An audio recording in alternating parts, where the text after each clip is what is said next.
Okay, I'm going to get started here. This morning I'm going to be talking about the gift that keeps on giving, and I don't mean the one from the Christmas movie.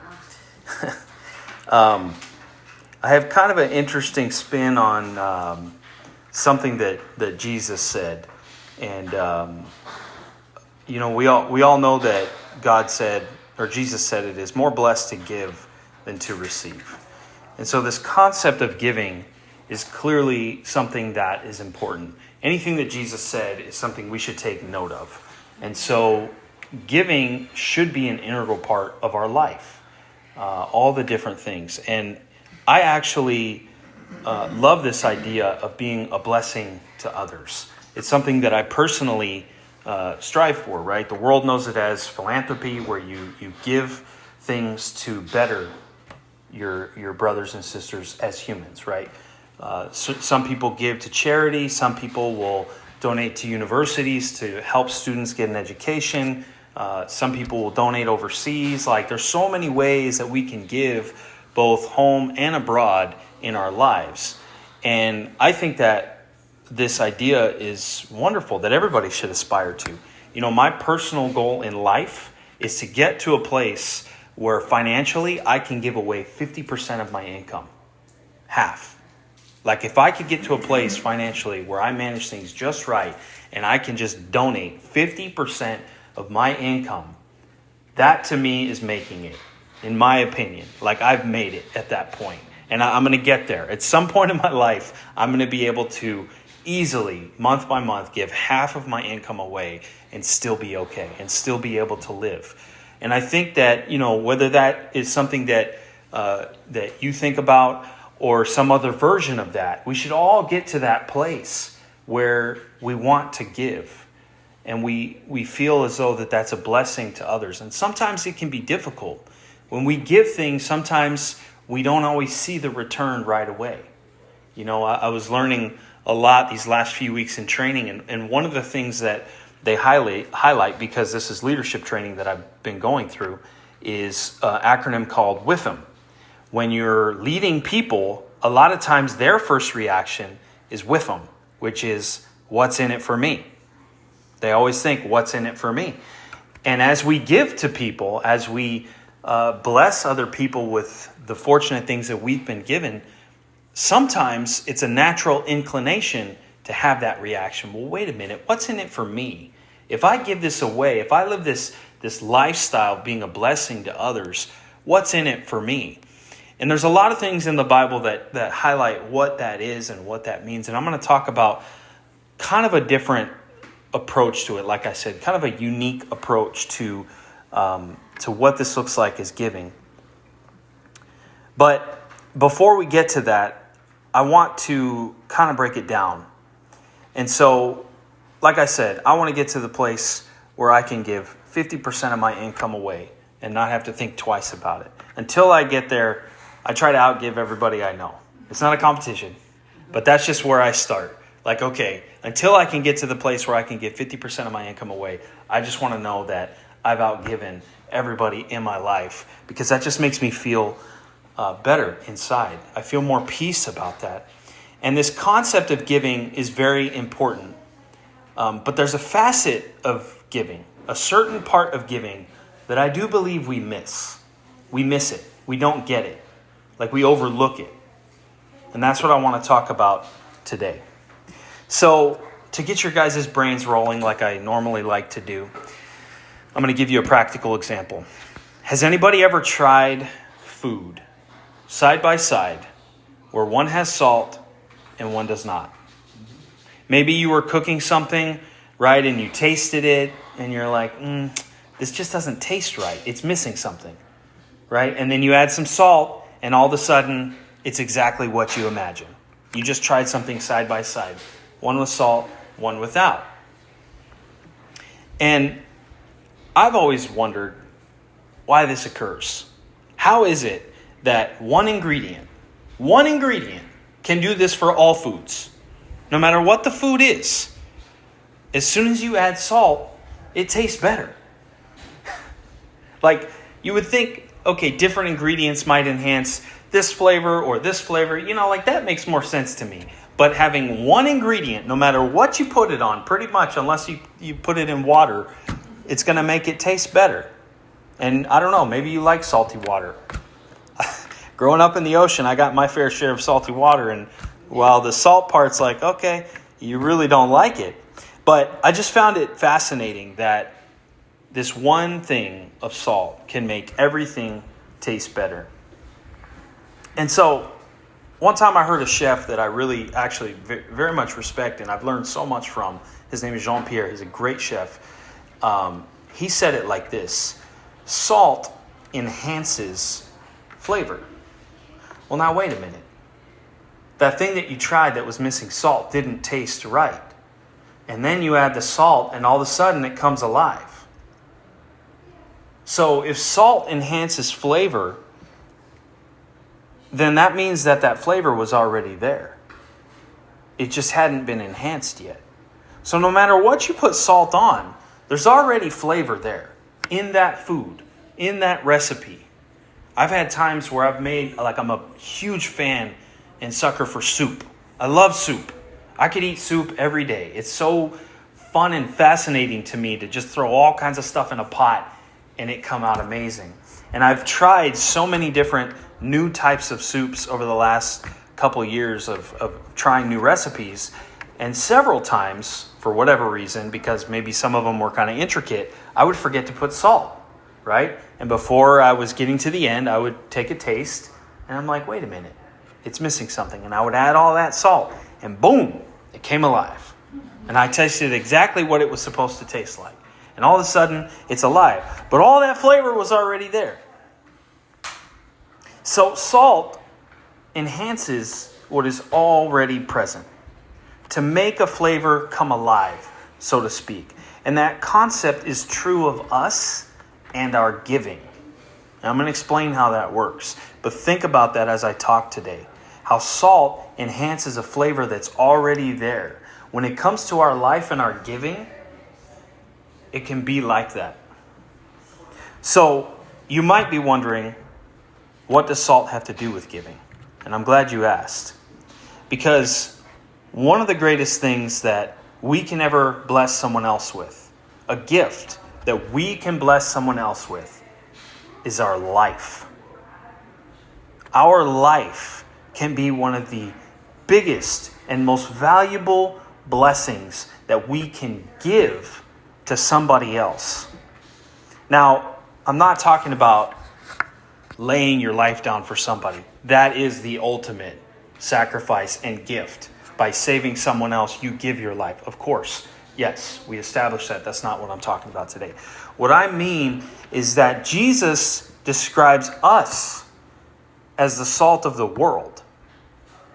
We are the salt. And when we surrender to Christ and we give him our all, when we live in that way where everything about us, every part of who we are, represents him, our lives become a blessing to others, even if they don't realize it.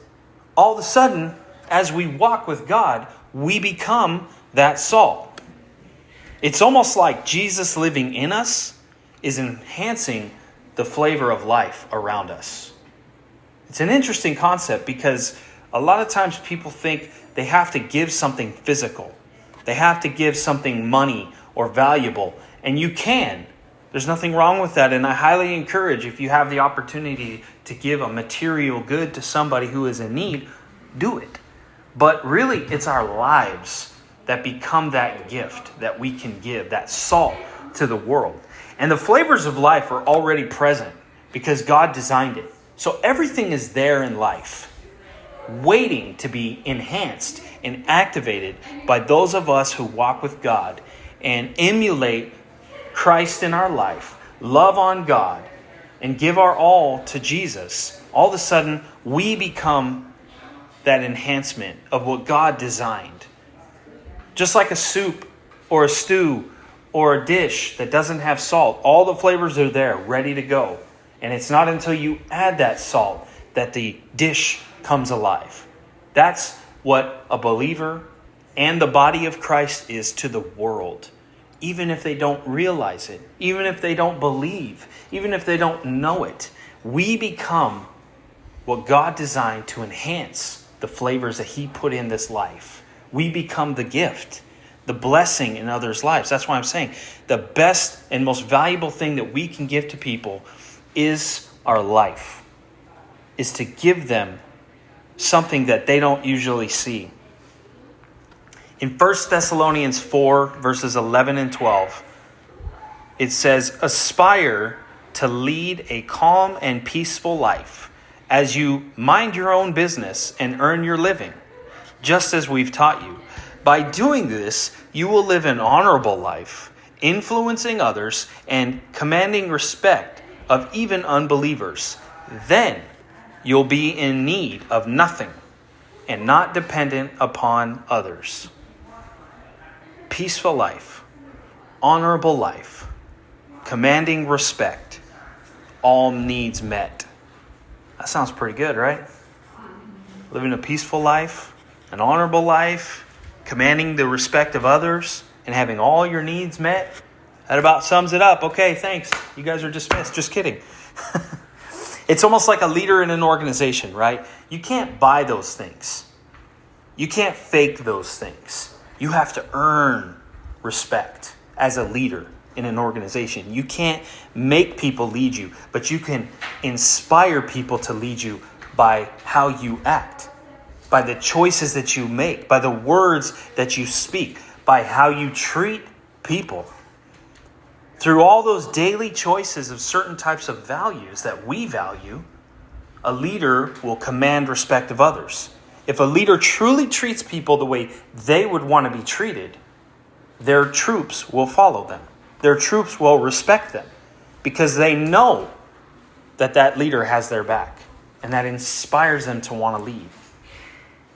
And so as we live out the values of Christ in our life, as we absorb the Word of God, as we listen to the Lord speak into our hearts, day in and day out, we dedicate our life to God, and all of a sudden, our values start changing. Our values, the things that are important to us, are not important to us anymore, because what's important to God now becomes important to us.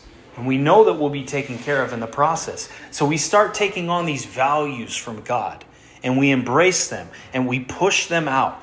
Just like a good leader embracing all the right values, everything is going to line up. So we do that.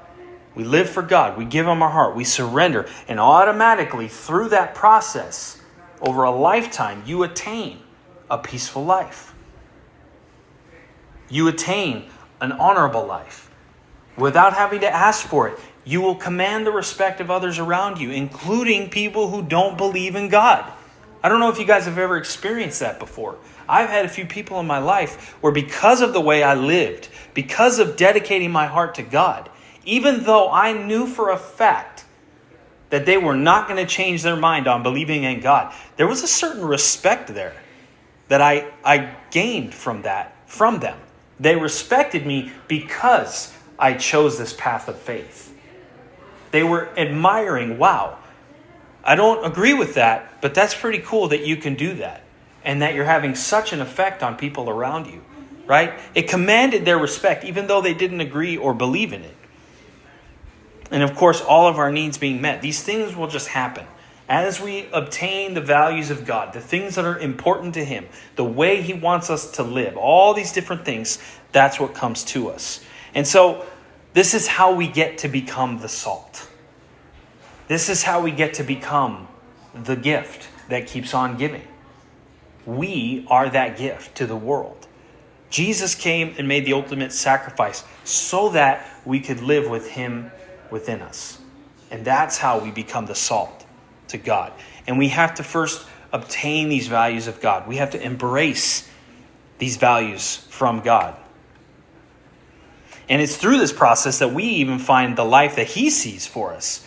Because a lot of us don't know which way God's going to take us. But it's through that daily sacrifice. It's through that absorption of His values and the things that are important to Him. And so this morning, I just want to go through a few scriptures.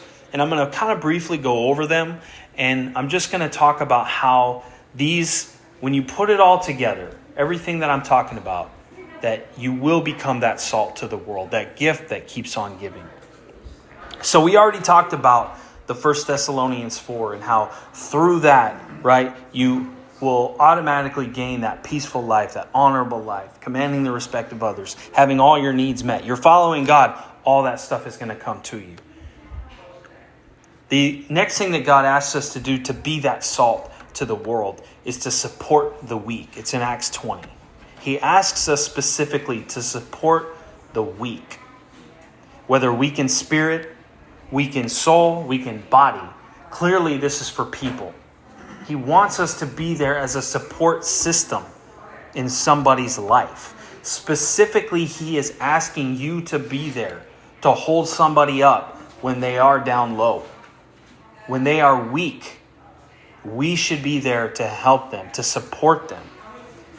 And I think it's essential for all believers to model this lifestyle. Oftentimes, like I was talking about with the giving thing, sometimes we look too big, right? Support the weak. You think of somebody who's really, really in a hard time in their life. Or maybe they're going through some really difficult times. Maybe they lost a loved one. Maybe they just got fired. Maybe their whole life is turned upside down. Whatever. Those are all, yes, they may be going through times of weakness. But there's also little things that happen in people's lives where they need that support system. They need that person in their life who can help them feel lifted up. And we are that person to the world. When someone is weak, God calls us to be their strength, to stand in the gap. And we all want to make a big impact. But every single person in this room and who's listening to me knows at least one person in their life who in some way is weak at something. So it doesn't have to be big. It doesn't have to be grandiose. Think of the people that you interact with every single day. Think of the ones who have those weaknesses that you know they absolutely need your support in.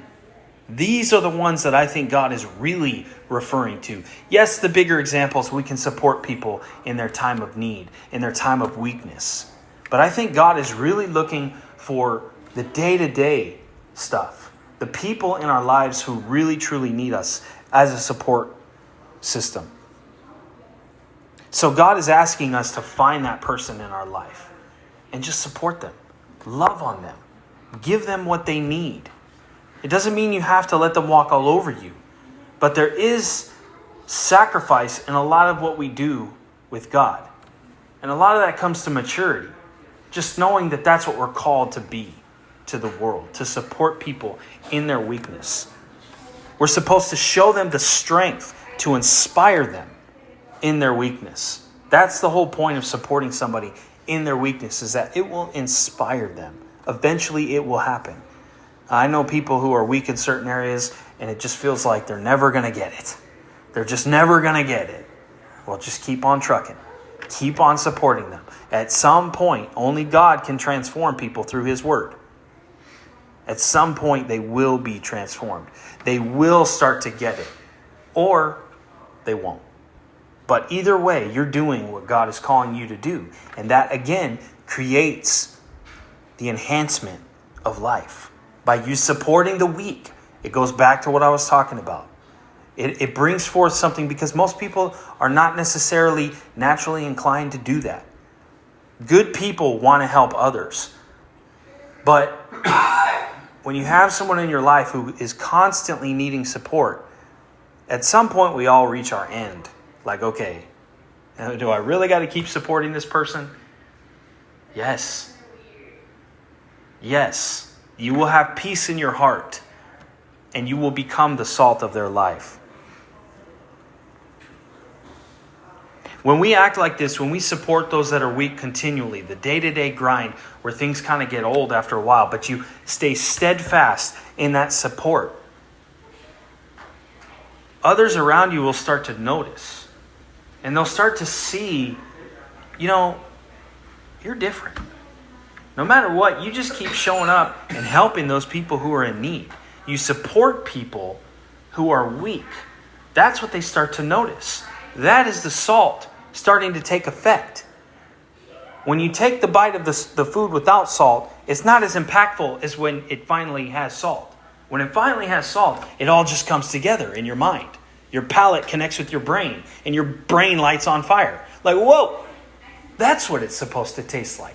That's what happens with people. As we support the weak, as we live these values out that God calls us important, all of a sudden, things happen where people start noticing, and that becomes the salt in their life. That becomes a testimony. That becomes the things that they can be inspired on. Not just the person who's weak, but everybody around who sees that you're doing this. Jesus calls us to walk in his footsteps, and he was always very compassionate and loving towards those who had weakness in their life. When you read the stories in the Bible about Jesus' life, he had a lot of patience and compassion and love for the people who were weak. For those that needed support, he was there for them. He approached them with a confidence and a strength that they could draw from.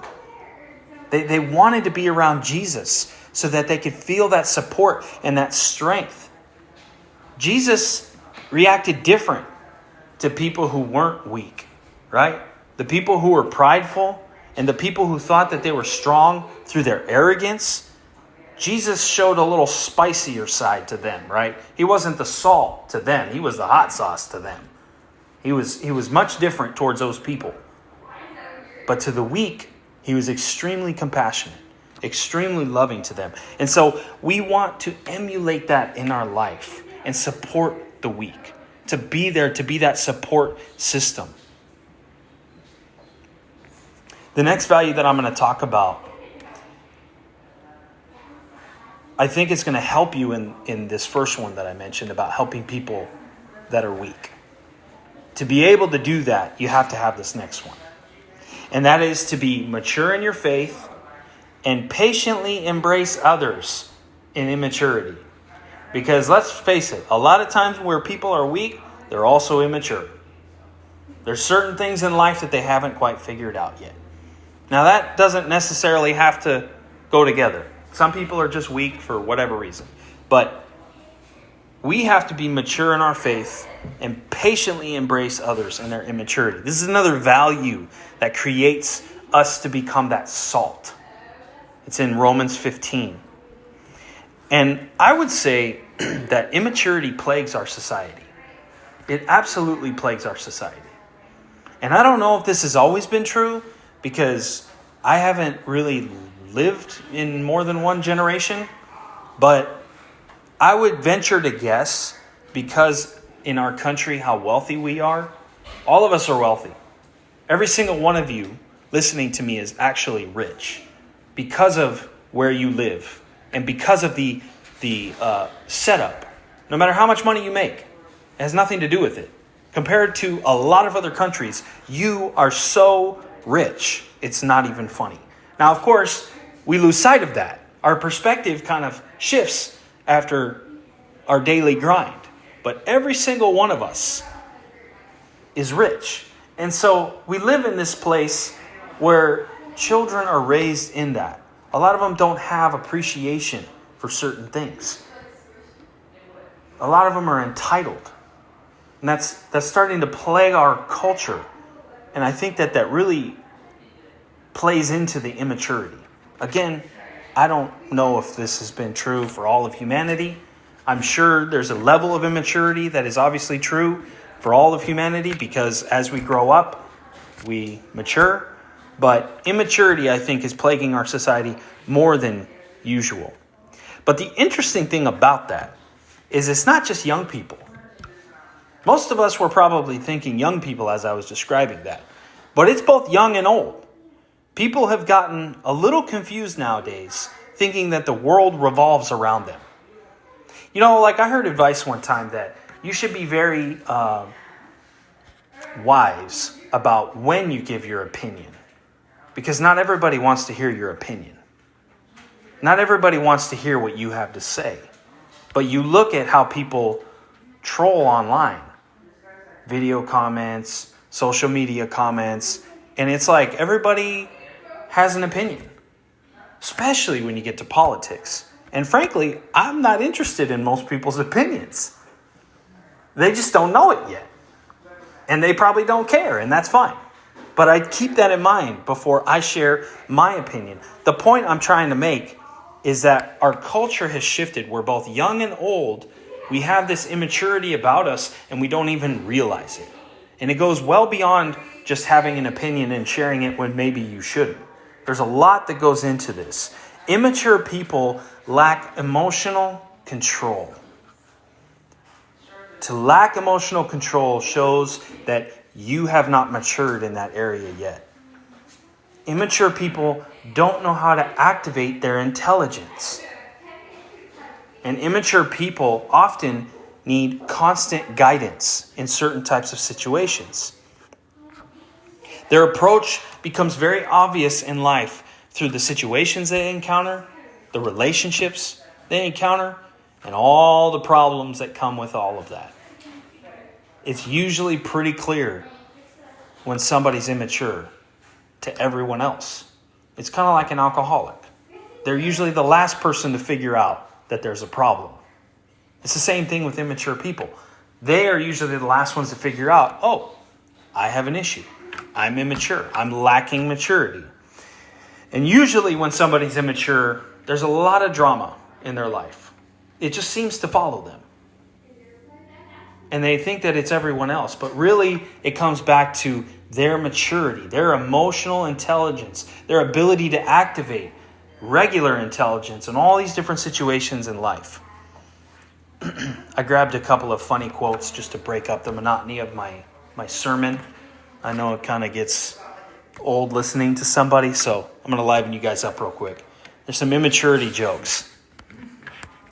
I guess some people grow emotionally like a tree.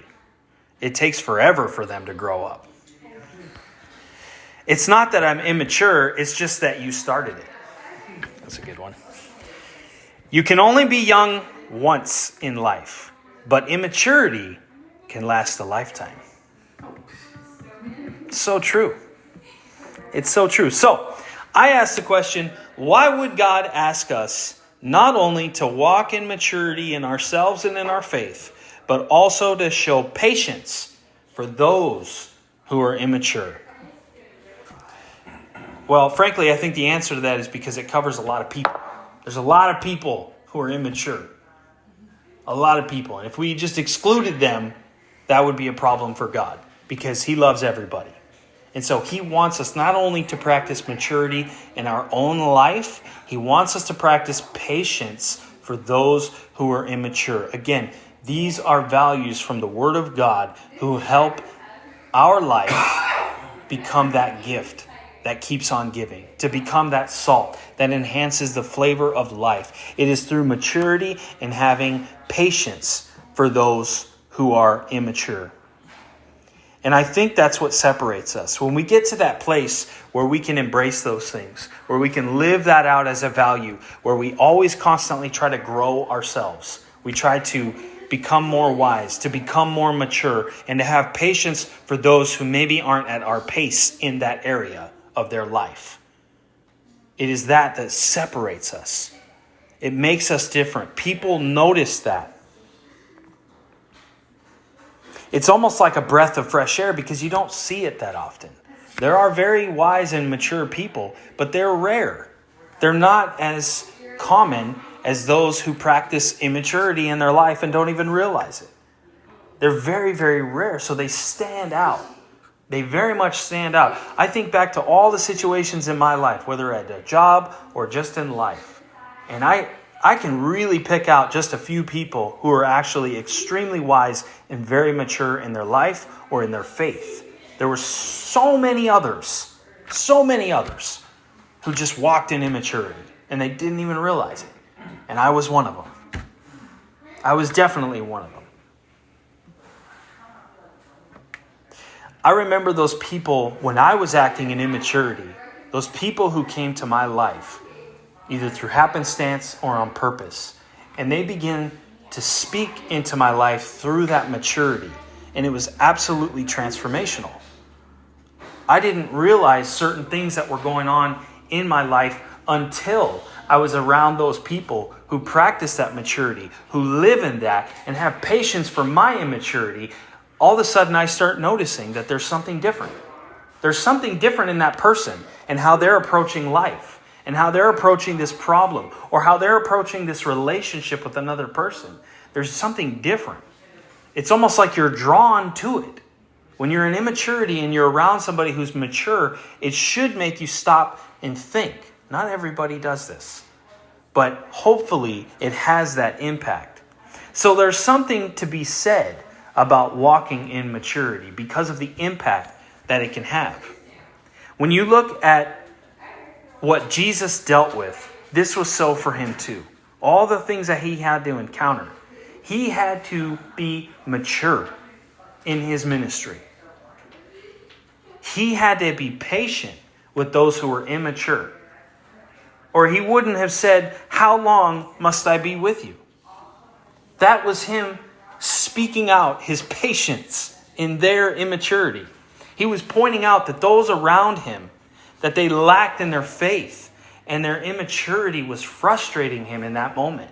He's trying to teach things to his disciples to get them to understand these principles that he is literally living out, and they still don't get it. Time and time and time again. And he's like, "How long must I be with you?" He's getting frustrated in their immaturity, but he still showed that patience. He still showed that patience and helped to be that maturely faithful person in their life. He's basically asking, how many times do we have to face the same issue before you get it? How many times? How many times are you going to have to deal with this same problem until you get it? I think we can all realize times in our life where that was us. Or we've seen people in our lives where clearly they weren't getting it. God is asking us to be mature in our faith and to have patience for people like that. For people who are in a moment where their immaturity has taken over, because we've all been there. We've all lived those times, right? Jesus' love and his maturity and his patience prevailed in his ministry. The final value that I want to talk about that will help us all become that salt to the world is out of 1 Corinthians 9, where it calls us to endure all things. To become that salt that enhances the flavor of life, you have to learn how to endure all things. Each one of you. If you don't think that applies to you, then you're wrong. God calls you as a believer to endure all things. Not just good things, all things. Not just convenient things, all things. Not just the blessings, all things. And to endure means to suffer something that is painful or difficult patiently. You have to suffer something that is painful and or difficult with patience. That does not sound fun. Not at all. And yet, God calls us to that. He calls us to endure all things. I looked up the word endure this morning, and it has a root word in Latin that actually means to harden. So God wants you to be hardened in all things. That doesn't sound right. He wants me to be hardened in all things. So to endure is to be hardened? That's interesting. Well, God is not wanting us to have hardened hearts. Our hearts have to remain tender towards him. But I find it fascinating that he calls us to be able to endure all things, which means, literally, to be hardened. Don't worry, I'll explain. What I think the Lord is asking of us in this is to allow the things that we face in life, no matter what they are, to become the things that strengthen us over time. As you endure, you will no doubt gain and grow in strength. It hardens you in that way where you start to grow and you start to become stronger because of the things, because you are suffering with patience. You know, in the Army, they trained us a lot. I was in the infantry for a little while, and so it was all about training for battle. Day in and day out, you learned different battle principles. And an unofficial battle principle was to be a hard target. They trained you to be a hard target. And what we understood that to mean was that everything that we were doing, the physical shape that we were in, and how we looked in our uniform was supposed to be so intimidating to the enemy that it would make them think twice before they attack us. They would use references like, think of the most horrible soldier you've seen in your time in the army. Out of shape, uniforms all messed up. They don't know what they're doing. They screw up battle drills. They can't follow directions, all these things. Now think of the most squared away soldier who beats everybody in the physical training, who knows all the battle drills, who hits the target every time when they're at the range shooting. Which one do you think the enemy's going to go after first? Which one do you think is going to intimidate the enemy? It's the hard target. That person who is so become the identity of what a soldier should look like. To put the fear in the enemy. There's a famous U.S. general. I'm going to butcher his quote, but he basically said, I think it was Patton, don't die for your country. Make the poor bastard from the other side die for his country. He's talking about being a hard target. He's talking about being so good at what you do as a soldier, you make the other guys die for their country because you conquer. And I think that's what God is trying to say, right? I think that's the picture that he's talking about when he wants us to become hardened through enduring all things. By enduring all things, we make it difficult to be attacked by the enemy because we are hardened in the right way. We are hardened in a way where the devil thinks twice about attacking us. He knows that he can't infiltrate our heart. Though he may try, he knows he's not going to get in because we have become hardened through this enduring all things, this suffering with patience. By being hardened, we become robust in our spirit. We have a high level of awareness and preparedness. No matter where we go, no matter what we face in life, we're ready. And we're ready to walk with God. To be hardened in that way sounds a lot better than to be patient during pain or difficulty. It sounds a lot better to me than to just sit there and be patient and endure pain. Yeah, you're going to have to do that. You're going to have to suffer a little while. But through that suffering, through that enduring, through that difficulty or that pain, it's going to strengthen you in the spirit. And all of a sudden, as you embrace this value of God, where you don't let the things of life knock you off your horse, you get stronger and stronger and stronger. I mean, really think about your life. For those of you who have really walked with God for a long time and you've really tried to do it, look back to where you were 5 years ago, 10 years ago, 20 years ago. Look how much more prepared you are now in the spirit than you were then. You should be much stronger now than you were then. And that's all through the hardening process, where you become a harder target, where you become that salt, where the world looks at you and thinks, how can you still be full of joy? How can you still be tender in your heart towards God after everything you've been through? It's because you've been hardened in the right way. And we have to be able to have a tender heart towards God. God calls us to be hardened in all that we are facing so that no matter what comes at us in life, we're ready for it. And through that process, we can still be the salt to the world. But the only way to continue to be the salt to the world is if you keep your heart tender towards God as you suffer patiently or become hardened through that process. Why? Because if not, bitterness and unforgiveness will always try to take root. Always. When you go through tough times, when you're enduring all things, there are so many moments in those times where bitterness and unforgiveness try to come in. Anything painful or difficult that we have to go through, there's literally a place that's ready to be filled with bitterness and unforgiveness. It's called opportunity, right? There's an opportunity in our life to latch on to that bitterness and unforgiveness. Why did I have to go through this? Why did this have to be done to me? Whatever the question you might ask.